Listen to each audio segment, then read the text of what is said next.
and as I said, I played for my country for many years. After I graduated from ODU, I moved to Chicago. I was a high school teacher in Chicago, and I coached junior varsity soccer at that high school. I coached junior varsity tennis. And then I decided, I spent 1 year in Chicago after graduating from Old Dominion. Incidentally, and this is very important, especially for the young kids. After I graduated with my bachelor's, I did my 4 years, so I had no eligibility left. I got an academic scholarship to pursue my master's degree from the same Old Dominion because I graduated with a 3.3 GPA studying economics. And I got an academic scholarship. I was a teaching assistant. And I obtained my master's. 3 semesters it took me to get my master's degree, including writing a thesis. Commitment again, Anthony, commitment. Because I knew I would not be able to pay to finish up my master's. And I wanted to finish it up as quickly as possible. And that's what I did. And I graduated with my master's degree with a 3.14 GPA as well. You know, and then as I said, I went on to Chicago, taught high school, coached soccer, then came back home after 1 year to St. Vincent, was a high school teacher, coached the high school where I taught, I won back-to-back national high school championships while playing for the national team, you know, played against Mexico. The first time St. Vincent ever played against a team outside of the Caribbean was in the 1992 World Cup qualifiers. And I played against Mexico. First time our national, well, it wasn't a national stadium, it was the cricket ground where they played West Indies cricket. That was our national soccer stadium, the Annisvale playing field. And I remember the entire country, well, it looked like the entire country at the time. Everybody came out in yellow and blue and green. Those are our national colors. And I think at the time we had a maximum, the stadium was packed, ram-packed to capacity, a grand total of 10,000 persons. And in the 5th minute of the game, a Mexican, you know, crossed the ball. It was a high cross coming over. And of course, I came out to go up and take the cross, and I got hit under my ribs and broke one of my ribs. 5 minutes into the game, man. And I just started bawling on the field. I wasn't bawling because of the pain, but I was bawling because I knew right away I would not be able to continue. And I felt, I was like, man, all this work that I put in, you know, we were in camp, living camp, running on the beaches in the early morning, running the hills, you know, and I was like, all of this for 5 minutes against Mexico, you know? So I was really, really disappointed. But that, again, in my view, was a turning point in my soccer career and in my life. And I was determined, Anthony, to come back stronger and better than I was. So I wasn't even properly healed, and I was back out to training, you know, and I knew I wasn't properly healed because when I dove for the ball, I could feel my ribs still hurting a little bit and stuff. Remember, you get a broken rib, it's not like you can cast it like if it's a broken leg or broken arm. So you just have to leave it to let it heal. But I was so determined to get back out there. And I had a decent career. I ended up playing in the Caribbean professional tournament. Back in those days, I played for a team called the Hyroon Lions, which was coached by Jamaican coach Lenny Taylor. You probably heard of Lenny. Probably the best coach that we ever had for our national team. In fact, the results speak for themselves. Lenny took us to the first and only Gold Cup that St. Vincent participated in, because in that Caribbean tournament in 1995, we defeated Cuba in the semifinals in the Cayman Islands. Can you believe that? Cuba, little St. Vincent, defeated Cuba. We went on, played against Trinidad in the finals, and we lost to Trinidad. I think it was 5-1 or 5-0. But the two finalists went on to the Gold Cup. And that was the high point of my soccer career. Even though we played in World Cup qualifiers, we didn't make it very far. Well, we made it out. We made it through to the CONCACAF semifinals, but the Gold Cup was the crowning glory of my soccer career, representing my country. And we lost to Mexico and Guatemala in that Gold Cup. But several of our players went on to play professionally in England, in Ireland. Some of them went on to Malaysia and so on. I did not go on to play professionally, but I enjoyed a very, very successful career as an economist. Well, as a high school teacher first, then as an economist, and then as a diplomat. And now, well, after being a diplomat for 6 years, for 11 years. I was a diplomat for 5 years for my country to the United States, and then I worked for the Organization of American States in South America. And then I migrated to Canada with my son. I'm a single father of my son, who I raised him from a baby. And he just graduated from New York Institute of Technology, where he played basketball. He went there on a basketball scholarship. But he still has 1 year of eligibility left. So he's going on to Memphis, Tennessee to pursue his master's, and he's going to be playing there as a grad student. And he's looking to play professionally after that. So, but I was able to use my experience to encourage my son and to motivate him. Of course, initially as a young boy, I was pushing him to be a soccer player, you know. I coached his boys and girls, the Boys and Girls Club in Maryland, where we live. When I worked at the embassy in Washington, we lived in Maryland. So I coached the Boys and Girls Club, and he was always a bigger kid than everybody else. And then he just started growing like a mango tree, you know? So he said, "Dad, I want to play basketball." He was about maybe no more than 7 or 8 years old. And I was like, "Okay, you know, whatever you want to do, I'm fine." But I still pushed him to play soccer, and he continued playing soccer until he got on to high school, played high school soccer. I coached his high school soccer team in Canada, but he went on to play AAU basketball and got his scholarship. He was actually offered, well, he was one of the top recruits for Dartmouth, which is an Ivy League school. But as you know, Dartmouth is very competitive academically. So he wasn't accepted. Not that his grades were bad or anything. I mean, he was like a 3.6 2000 SAT score student and still couldn't get into Dartmouth, you know? But he did very well. He studied biotechnology and graduated with honors. He made the dean's list every single semester of his undergraduate career at NYIT. He made the dean's list. So he's doing well. And I think that I'm very proud that I was able to influence him in that direction as well. But you know, so as I was saying, I came back home after Canada. I was an economist for a city in Saskatchewan, Canada. I was the economic development coordinator up until 2020, when I got a call from some people back home here in St. Vincent, and they said, "Look, we want you to come back and get into politics." Because the leader of the opposition party at the time, which is my party, and we're still in opposition, he was retiring from politics. And members of that district, that constituency as we call it, they felt that I would have been a good replacement. I came back home in July of last year, campaigned for about 3 months because the elections were held in November, and I won my seat. Congratulations. And thank you so much. You know, we are in opposition, as I said, but that's not going to be for much longer. And I'm very proud to be able to once again represent my country, albeit in a different capacity. But that preparation from soccer and those experiences representing my high school, representing my university, representing my country, taught me a sense of pride, a sense of responsibility, a sense of commitment, you know, because you're representing people. If I screw up, everybody who I'm representing, they're screwing up as well. Yep.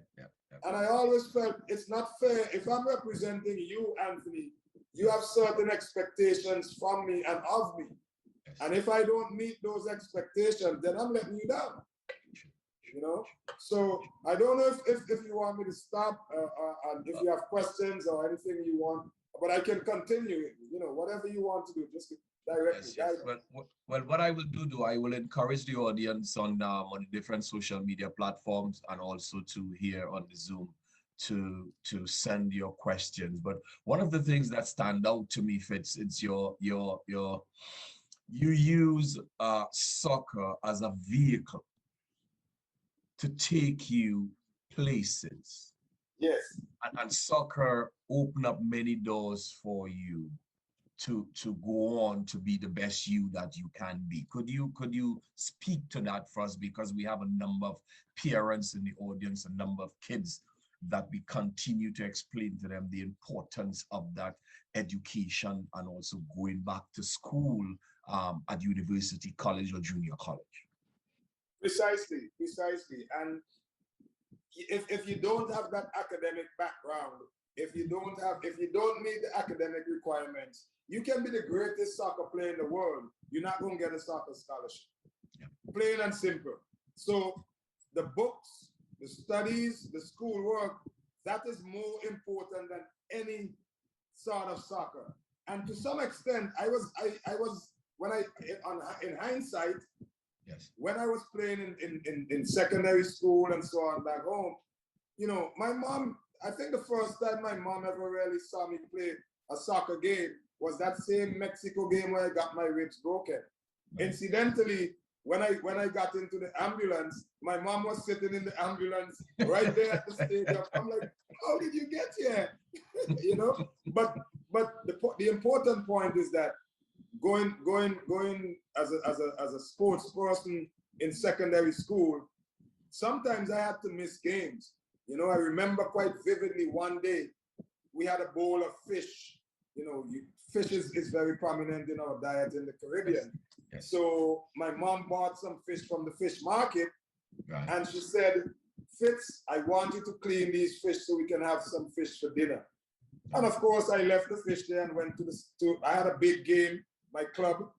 And you would not believe my mom came down to that soccer field. I was about 16 or 17 at the time. Took me out of the goal, mm-hmm, and brought me back home to clean the fish. You know? And she did the same thing with our school. She was like, sometimes she would be like, you're not going down to the pasture. We call it the pasture, the park. You're not going down to the pasture today. You got schoolwork to do. She didn't even know whether or not we had homework. But right, she just made sure that we stay home and do some kind of schoolwork. Right. And I am eternally grateful to her. Because if that did not happen, I would have emphasized so much the actual playing of the game of soccer that my schoolwork would have suffered. Mm-hmm. And I would not have gotten a scholarship because I would not have been able to meet the academic requirements. So, I want to say to the young kids, the young students out there, there's a reason why you're called a student athlete. Mm-hmm. You're a student first and an athlete second, because as I said before, you could be the greatest soccer phenom ever, you know, better than anybody who ever played the game. At your age, if your intention is to get a soccer scholarship, you better make sure that your books and your schoolwork and your studies take precedence over the actual playing of the game. Even if you don't want to go to university and you want to go straight to professional, you're still required to have a certain degree or a certain level of academic, what's the word I'm looking for? You must be, for example, if you play professionally, when your coach starts to explain certain concepts to you and strategies and expect you to be able to improvise on the field and to employ critical thinking in a particular situation as a professional soccer player, if you don't have that basic academic background, you're going to struggle.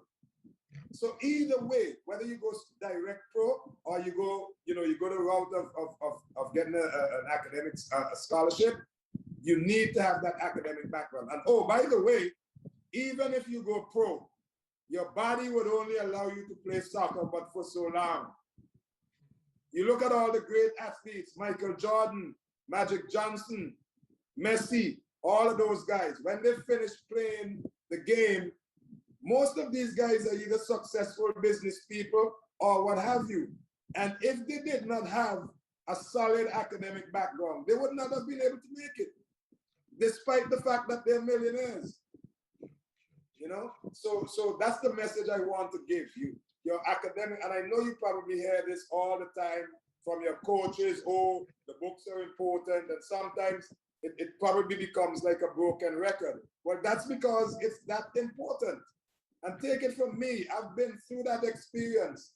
I'm not telling you something that I read in a book or that I heard somebody talk about. I'm telling you from my experience.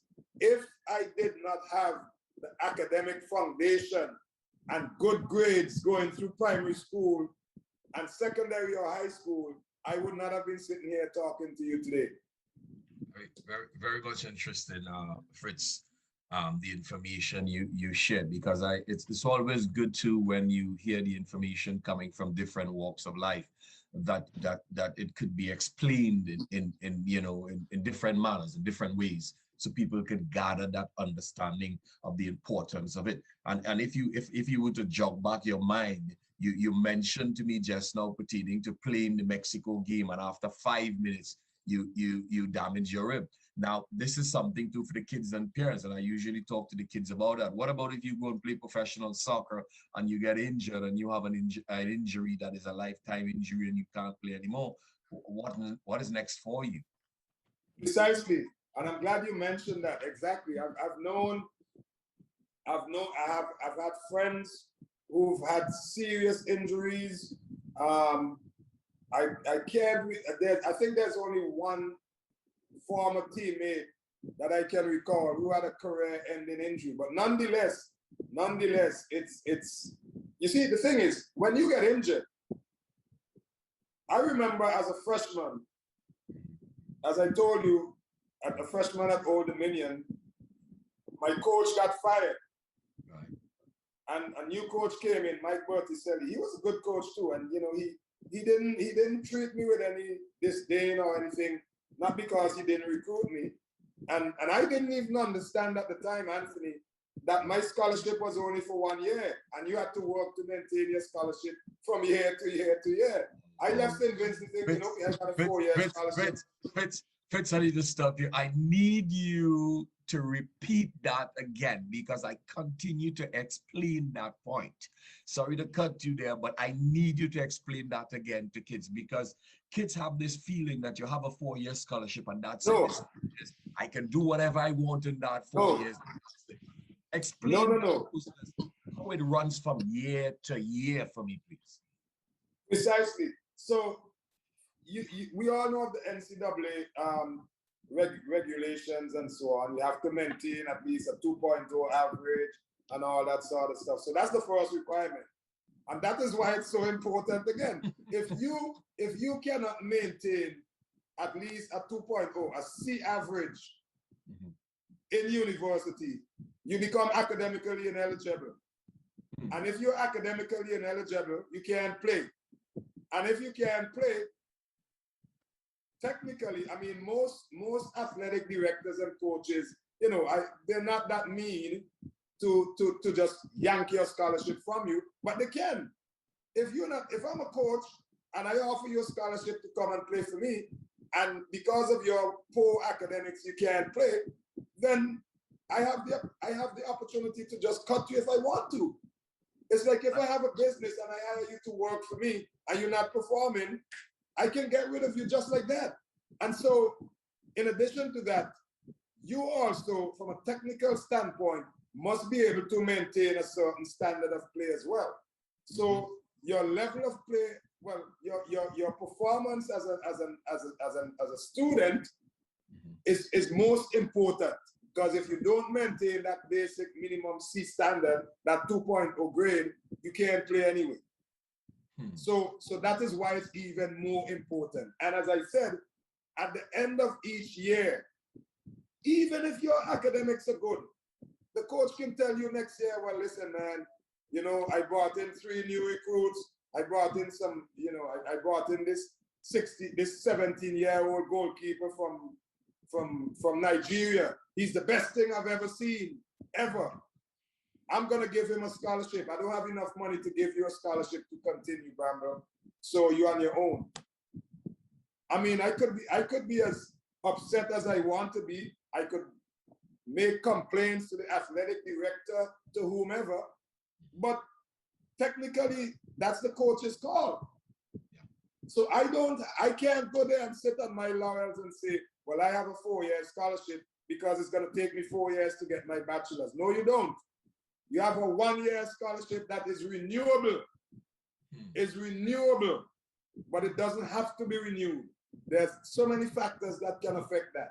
So that is why it's important. I mean, if you're a student athlete and you have a 3.8, a 4.0 average, then it's going to be very difficult for the coach to tell you he's not going to continue with you.